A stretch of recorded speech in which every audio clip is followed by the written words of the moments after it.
The law of contracting is 1,000 years old. Welcome to the Contract Zone podcast. Hello everybody, this is podcast number 2. How pretentious, who would have thought we'd be back? John McMullen here, I'm sitting here with my brother. I'm calling doing number 2 a renewal. Renewal. So some people would say endgame. but I'm sitting here with my twin brother Hugh McMullen, who you just heard yet again. And handsome Nick is once more, he's foolish enough to be here, yet enough putting up with us. He had to do That's everything. after he's fixed your recabling. After he's fixed all my recabling, he's yet here yet again. Who is today's episode for? Today's podcast is directed at all the contractors doing construction work throughout Australia. We're not talking about the billion-dollar projects. We're not talking about the $20,000 plumbers. We're talking about all the people who have substantial contract administration as a requirement to be paid. Because historically, this task was underdone. It's not taught in the engineering school. It's definitely not taught in the law school. It's not taught in construction technical colleges. Contract administration is a system that's evolved to deal with all of the ever-increasing contract preconditions and notice requirements and other terms which may have the effect of stopping a contractor from receiving the money that they were entitled to be paid for the work they performed. And today we're going to address the theme that we discuss the most. How do contractors get paid for the work that they have done? We are not trying to barrack for contractors or principals. We're trying to say that construction contract work, the theory has always been the unholy deal. Contractors keep working, principals keep paying. Now, as a 40-year lawyer, I can say whatever the hell I like about lawyers. They are a negative influence in this area because over the last 20, 30, 40 years, remember, construction contracts have been around forever. The Americans built the Hoover Dam in the 1920s, and that's how we've operated ever since. But in recent years, and I'm talking about the last 10 years or so, Hugh and I have a collection of letters we call the shit list, an endless parade of letters where people have been denied their claims, not because they didn't do the work, not because the work was late, not because the work was defective, no, because they didn't comply with Clause 34, small Roman b, small Roman I, notice requirements and time bars. Surely no one needs all that paperwork bullshit, do they? We used to say that and we used to get away with it. How old are we, Hugh, that we used to get away with it? Unfortunately, more for your generation than for ours. No longer will people get away with it. The contract documents are progressively more draconian, to the point, how amazing, the federal government has come in with what they call the Unfair Contracts Act. A terrific idea. It only applies to small contracts. Sounds like an oxymoron to me, an unfair contract. An unfair contract. The real point is there is a genuine movement in construction contracting for the contracts. Remember, contracts are usually prepared by principals and head contractors. A movement to push contracts towards the moving risk away from the principal to the contractor. Now, that's fine. In fact, that's appropriate.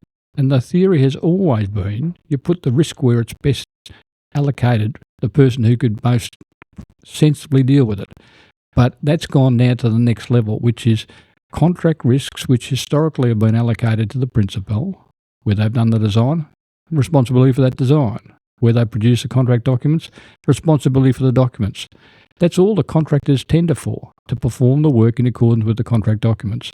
But we have now a big example after big example where the risk has been taken away from where it was historically allocated, pushed from the principal to the contractor, and then you have this ridiculous outcome where contractors who have performed work, which is in accordance with the contract drawings and specifications, which is on time and which is not full of defects, contractors are yet being denied their payment for their work only because they have not complied with some term of the contract which has been put in there historically to assist the management of the contract, but in recent years more to disentitle a contractor from a good claim.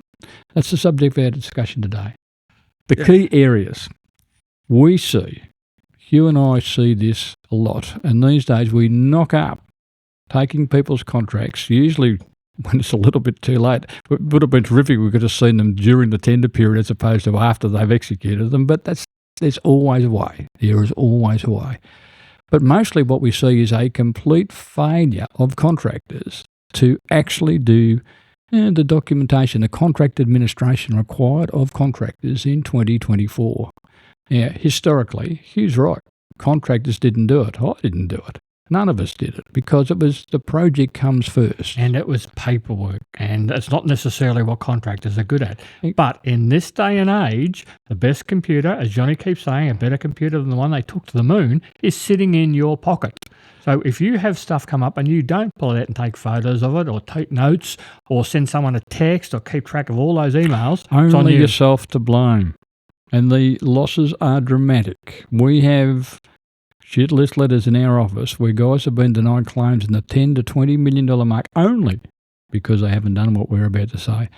And the real point Hugh's making there is we have superb tools. Neil Armstrong didn't have an iPhone to take to the moon, but we do. Most of our children have. Our tools are good, our systems are good, and therefore we're saying, as old men, we're saying to all the contractors and subcontractors out there, no, embrace the requirement to comply with the contract administration notices and time bars. If you do, you will remove 3/4 of the reason why we see contractors not paid for the work they have performed. Starting with, and we apologise, and we know this is eye-glazing boring, but you're getting it because this is very important.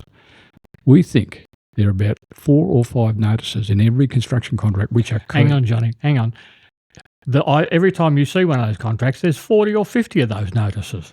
Yeah, it's a little party trick because no one believes us. Just so you know, you're not sitting there. You are not the only one who does not believe us. No one believes us when we say this because it sounds counterintuitive. We've always got away with not doing these things. No, it's whenever we get a contract these days, only because we've We're got trying to tired keep Johnny's clients off the shit list. and we got tired of trying to persuade people of this. The first thing we do is produce it on a 1-page A4 sheet schedule of all of the notices required by the particular contract that you're supposed to give.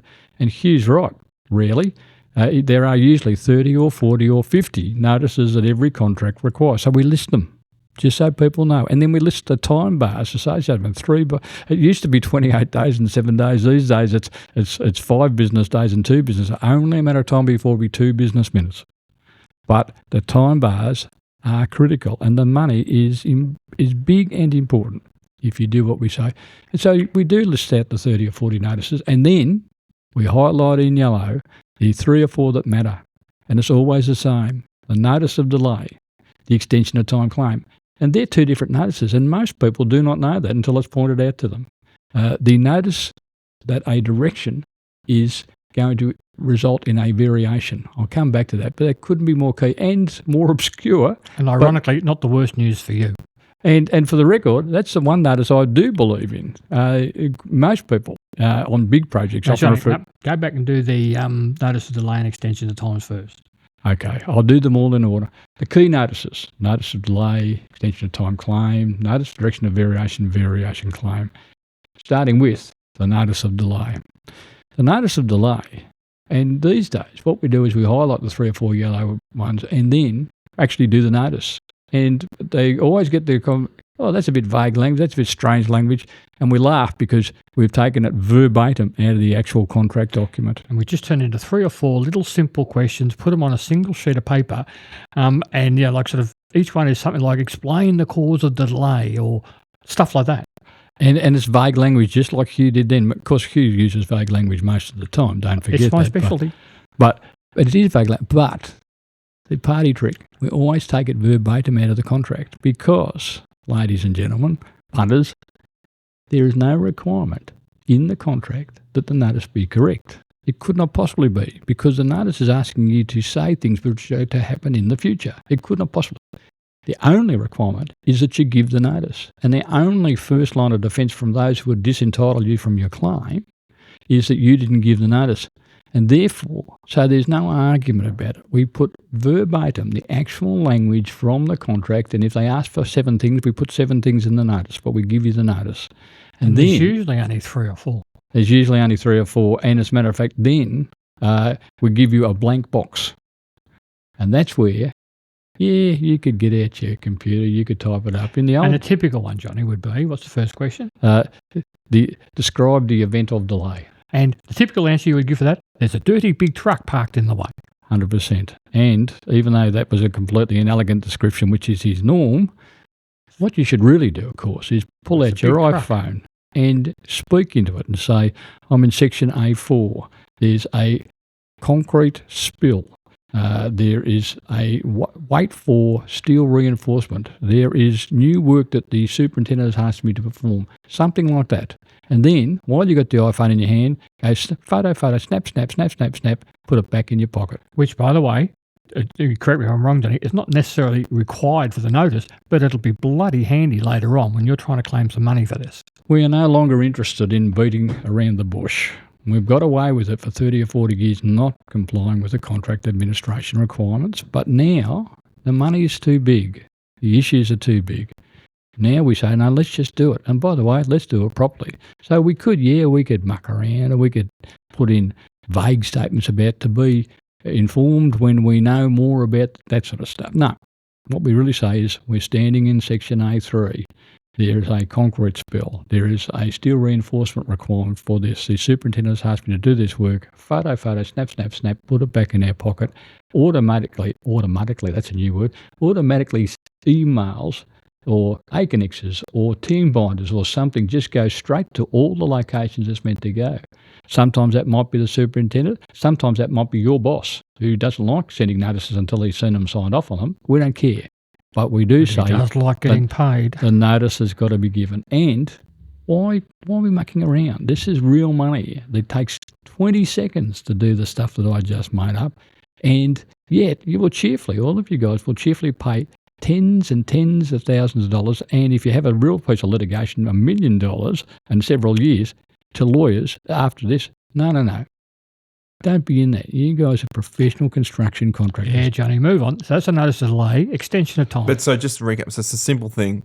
Get your phone out, take pictures, audio recording, be specific. Yep. And that makes a world of difference. And if that's got the seal of approval from Handsome Nick, you guys should do what he just said. That's absolutely the correct way. He's got his phone out now. What's he doing? Now, interestingly, Pictures you do. the All next right, thing let's is go, the move on. extension of time claim. But before I leave that, here's a little fun fact for those who haven't picked this up yet. A notice of delay is not delays relating to you, not delays relating to this contractor. No, the contract requirement is that the contractor gives a notice of delay whenever they become aware of any delay, whoever's fault, whenever it occurred, any delay that may delay the project. And that actually makes sense. You're telling the client, the principal, the other parties, why this project has just been pushed back in time. So it makes sense to talk about all delays, not just your mere own ones. But be warned, the contract requirement is all delays.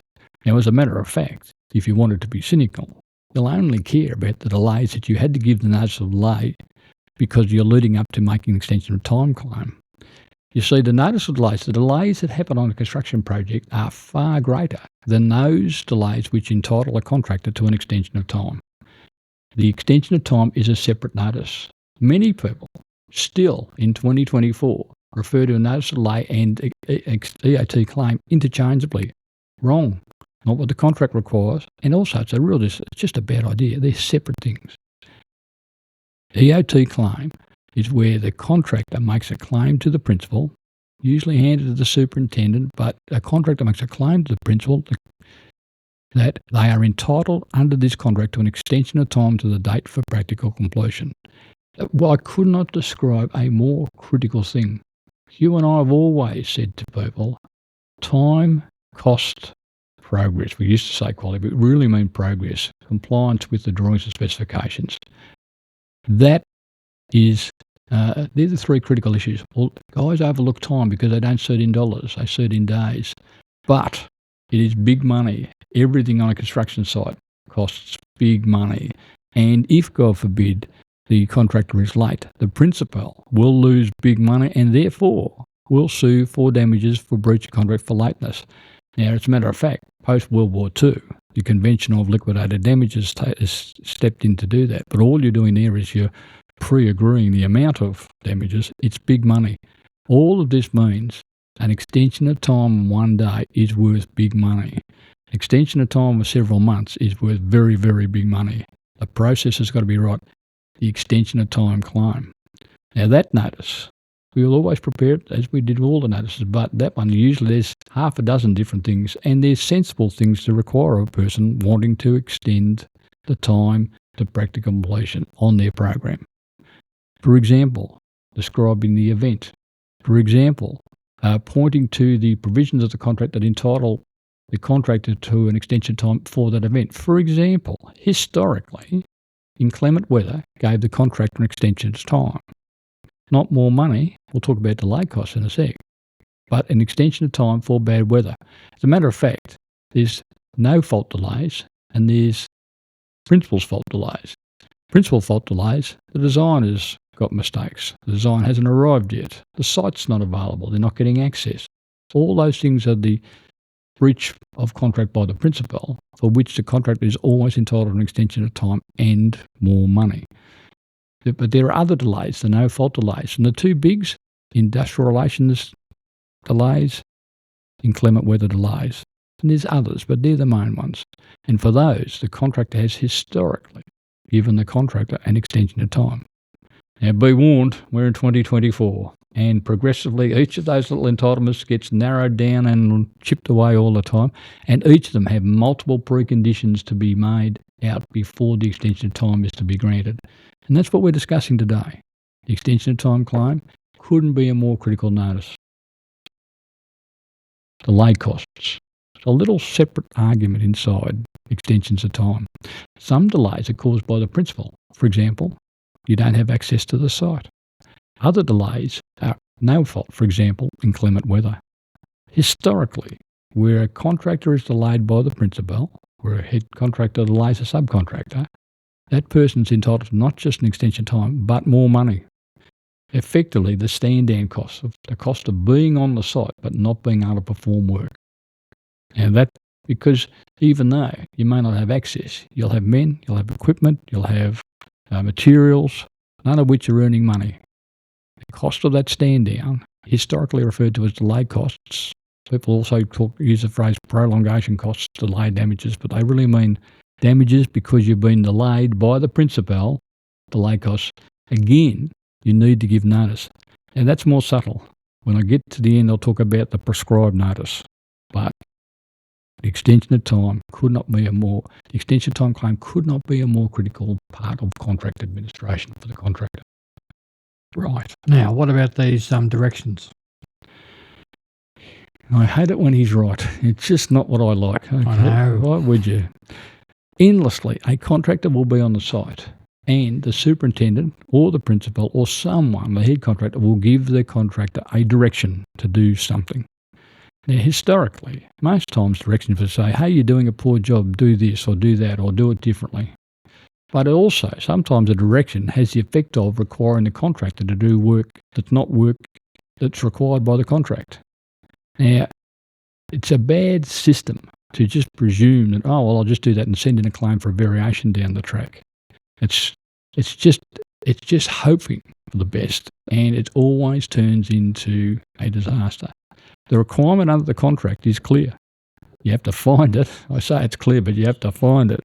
But there's always somewhere an express provision that says wherever a contractor receives a notice or a direction or an instruction to perform work that they believe constitutes a variation of the contract, they must give the principal, the superintendent, notice of that direction constituting a variation. People say, well, is that a big deal? Of course it is. If they don't give that notice, in many places often referred to as an early warning notice correctly, if they don't give that notice, then the principal misses out on their chance to do something different. Or get someone else, or do a workaround, or completely avoid the cost altogether by not doing that. It's a critical notice, and therefore it is correctly, says May, a precondition to a variation claim down the track. Could not describe that more, and yet, this is a little bit subtle. Unless someone takes you through this, once you've heard it, once you've had it explained to you, once you've done it before, once you've had a claim rejected over 7 figures, people get the message. But this is me saying that notice is important and is a soda to give. And for the sake of that 30-second investment in typing something into your phone, repeating what the supervisor just told you to go do, congratulations. You just won an extra piece of work, an extra piece of paid work. What's bad about that? As usual, he sneaks in. He got everything right except the word supervisor. The superintendent is the usual guy in a construction The project. supervisor's brother. But I would not have been happy if he got it right all the way through this. But Hugh's right. People say, "Oh, he said I had to fix a defect." It's not a defect. People say, "Oh, he said I had to do it this way, but I'm allowed to do it that way under the contract." Wrong. That the correct strategy. Forget what the contract says. The correct strategy. Hugh's right. Contractors are about doing work and getting paid. Johnny, give them that little dodgy concrete story that you had recently. Yeah. We have this stuff all the time. So if there's an argument about whether or not concrete is defective, and the superintendent comes to the contractor and says that concrete is defective, rip it out, do it differently, do it some other way. The contractor could say, "No, it's not defective. We'll have a great big fight." It's the code. It's probably not the code, but as a matter of fact, it's a foolish argument to have. Firstly, the contract is clear. If the superintendent directs something to occur, it must be performed, full stop. The contract is clear, you have to perform the work. But if the superintendent directs you to perform, the contractor to perform something that is not effective, the contractor will be entitled to a variation. And probably get it. And sure, they'll have to have an argument about it, and sure, but in general terms, that's the test. If in fact the concrete complied with the drawings and specifications, the contractor's entitled to a variation. One way or another, they will get paid. And here's the part that I really grates on me that he's correct. It means the contractor's just got more work. He's expanded his 100,000 contract to 105,000. He's expanded his $17 million contract to $17.7 million. One way or another, contractors are about performing work for the money. Sure, this will help there'll be an argument, but so what? That's the world we're in.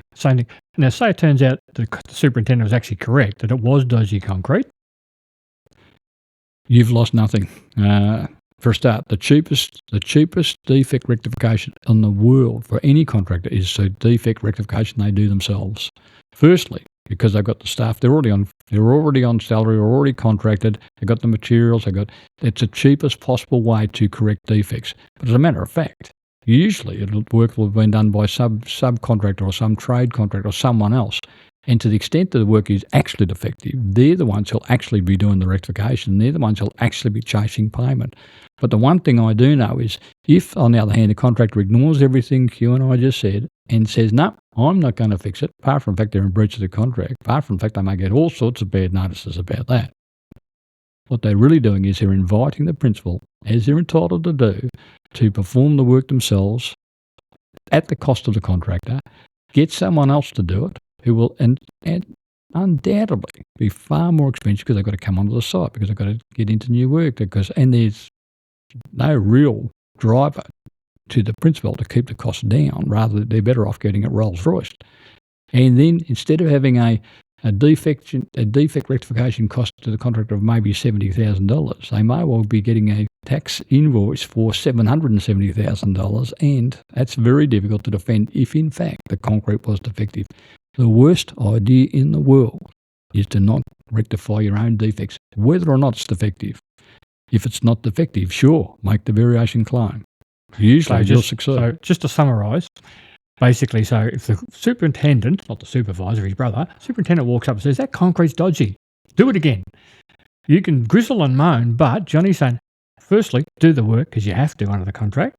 Secondly, if you think that you're right, that it shouldn't have been replaced, put a variation claim in because you've got a real good chance to get paid that. And thirdly, if the superintendent, God forbid, was actually correct, it was dodgy, you've got to do it anyway, and the cheapest shout is for you to do it yourself. So I always love it when Hugh gets into giving legal advice just like that. Yeah. I was trying to summarise you because you got a bit long-winded. I had got long-winded, but I do know. Too long-winded. But I do know.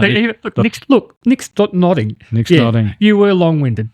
I simply record that even in that example, the first thing notice you give is the notice that this direction constitutes a variation. I forgot and that. It is a precondition to a variation claim.